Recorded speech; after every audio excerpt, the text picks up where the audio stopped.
ಇಲ್ಲಿಯವರೆಗೂ ಕೂಡ ಡ್ರಗ್ಸ್ ಮಾಫಿಯಾವನ್ನ ಹುಡುಕಕ್ಕೋಸ್ಕರ ಅಲ್ಲಿ ಸಿಕ್ಕರು, ಇವ್ರು ಸಿಕ್ಕರು, ಅವ್ರ ಹತ್ರ MDMA ಸಿಕ್ತು, ಅದು ಸಿಕ್ತು, ಇದು ಸಿಕ್ತು ಎಲ್ಲ ಹೇಳಿದ್ದೇ ಆಗೋಯ್ತು. ಆದರೆ ನಿಜವಾಗಿಯೂ ಕೂಡ ಇದು ಬರ್ತಾ ಇದ್ದಿದ್ದು ವಿದೇಶದಿಂದ. ಹಂಗೆ ಹಿಂಗೆ ಏನು ಹೇಳಿದ್ರು.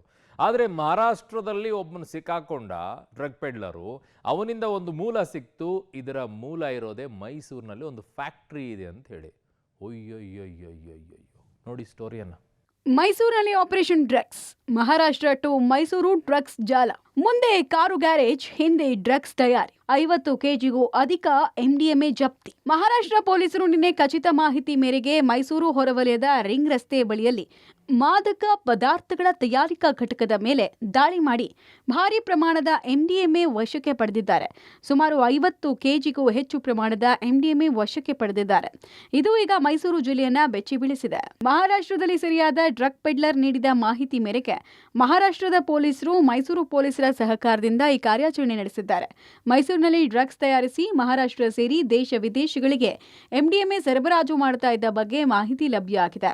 ಮೈಸೂರು ಡ್ರಗ್ ಮಾಫಿಯಾದ ಕ್ಯಾಪಿಟಲ್ ಆಗಿ ಬದಲಾಗ್ತಾ ಇದೆಯಾ ಅಥವಾ ಡ್ರಗ್ ಮಾಫಿಯಾಗೆ ಮೈಸೂರು ಸೇಫ್ ಝೋನ್ ಆಗ್ತಾ ಇದೆಯಾ ಅನ್ನುವಂಥ ಒಂದು ಆತಂಕ ಸೃಷ್ಟಿ ಮಾಡ್ತಾ ಇದೆ.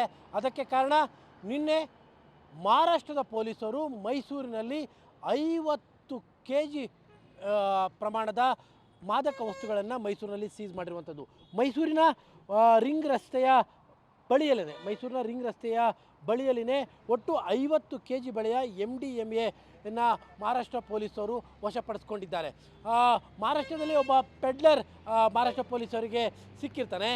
ಅವರು ಕೊಟ್ಟಂತಹ ಖಚಿತವಾದಂತಹ ಮಾಹಿತಿಗಳನ್ನು ಆಧರಿಸಿ ಮೈಸೂರಿನಲ್ಲಿ ನಿನ್ನೆ ರಾತ್ರಿ ಸ್ಥಳೀಯ ಪೊಲೀಸರ ಕಾರ್ಯಾಚರಣೆಯ ಮೂಲಕವಾಗಿ ಒಟ್ಟು 50 ಕೆಜಿ ಮೌಲ್ಯದ MDMA ಮಾದಕವನ್ನು ಮಹಾರಾಷ್ಟ್ರ ಪೊಲೀಸರು ವಶಪಡಿಸ್ಕೊಂಡಿರೋದು. ನೀವೀಗ ಹಿಂಭಾಗದಲ್ಲಿ ಗಮನಿಸ್ತಾ ಇದ್ದೀರಿ. ಒಂದು ಮುಂಭಾಗದಲ್ಲಿ ಮೇಲ್ನೋಟಕ್ಕಷ್ಟೇ ಇದು ಗ್ಯಾರೇಜ್ ಆಗಿದೆ. ಹಿಂಭಾಗದ್ದು ಸಂಪೂರ್ಣವಾಗಿ ಈ ಒಂದು MDMA ಮಾದಕ ವಸ್ತುಗಳನ್ನ ತಯಾರು ಮಾಡುವಂಥ ಘಟಕವನ್ನಾಗಿ ಅವರು ಪರಿವರ್ತಿಸ್ಕೊಂಡಿದ್ದಾರೆ. ಮೈಸೂರಿನ ರಿಂಗ್ ರಸ್ತೆಯಲ್ಲಿನೇ ಈ ಒಂದು ರಿಂಗ್ ರಸ್ತೆಯ ಪಕ್ಕದಲ್ಲಿನೇ ಈ ಒಂದು ತಯಾರಿಕಾ ಘಟಕವನ್ನು ಇಟ್ಕೊಳ್ಳಲಾಗಿದೆ. ಅಲ್ಲಿಗೆ ಮೈಸೂರು ಭಾಳ ಸೇಫ್ ಝೋನ್ ರೀತಿಯಲ್ಲಿ ಕಾಣ್ತಾ ಇರುವಂಥದ್ದು ಸ್ಪಷ್ಟವಾಗ್ತಾ ಇದೆ. ಮಾದಕ ವಸ್ತು ತಯಾರಿಕೆಗಿರ್ಬೋದು ಅಥವಾ ಅದನ್ನು ಇಲ್ಲಿಂದ ಡಿಸ್ಟ್ರಿಬ್ಯೂಷನ್ಗೆ ಇರ್ಬೋದು, ಎಲ್ಲದಕ್ಕೂ ಕೂಡ ಮೈಸೂರು ಸೇಫ್ ಝೋನ್ ರೀತಿಯಲ್ಲಿ ಕಾಣ್ತಾ ಇದೆ. ಹೀಗಾಗಿಯೇ ಇಷ್ಟು ಭಾರೀ ಪ್ರಮಾಣದ ಮಾದಕ ವಸ್ತುಗಳನ್ನು ಮುಖ್ಯ ರಸ್ತೆಯ ಪಕ್ಕದಲ್ಲೇ ವ್ಯವಸ್ಥಿತವಾಗಿ ಪ್ಲಾನ್ ಮಾಡಿ ತಯಾರಿಕೆಯನ್ನು ಮಾಡ್ತಾ ಇರುವಂಥದ್ದು. 15 ದಿನದ ಹಿಂದಷ್ಟೇ ಈ ಡ್ರಗ್ಸ್ ತಯಾರಿಕಾ ಘಟಕ ಮೈಸೂರಿನಲ್ಲಿ ಶುರುವಾಗಿದೆ. ಮುಂದೆ ಕಾರು ಗ್ಯಾರೇಜ್ ಮಾಡಿಕೊಂಡು ಅದರ ಹಿಂದೆ ಡ್ರಗ್ಸ್ ತಯಾರಿಕಾ ಘಟಕ ನಿರ್ಮಿಸಿಕೊಳ್ಳಲಾಗಿತ್ತು. 3 ದೊಡ್ಡ ಕಂಟೈನರ್ ಇಟ್ಟು ದ್ರವದ ಆವಿಯಿಂದ ಡ್ರಗ್ಸ್ ತಯಾರಿಕೆ ವ್ಯವಸ್ಥೆಯನ್ನ ಮಾಡಿಕೊಳ್ಳಲಾಗಿದೆ. 15 ದಿನದಲ್ಲಿ 13 ಕೆಜಿ ಡ್ರಗ್ಸ್ ಅನ್ನು ತಯಾರಿಸಲಾಗಿತ್ತು. 50 ಕೆಜಿ ಡ್ರಗ್ಸ್ ತಯಾರಿಕೆ ಪ್ರಕ್ರಿಯೆ ಅಂತಿಮ ಹಂತದಲ್ಲಿತ್ತು.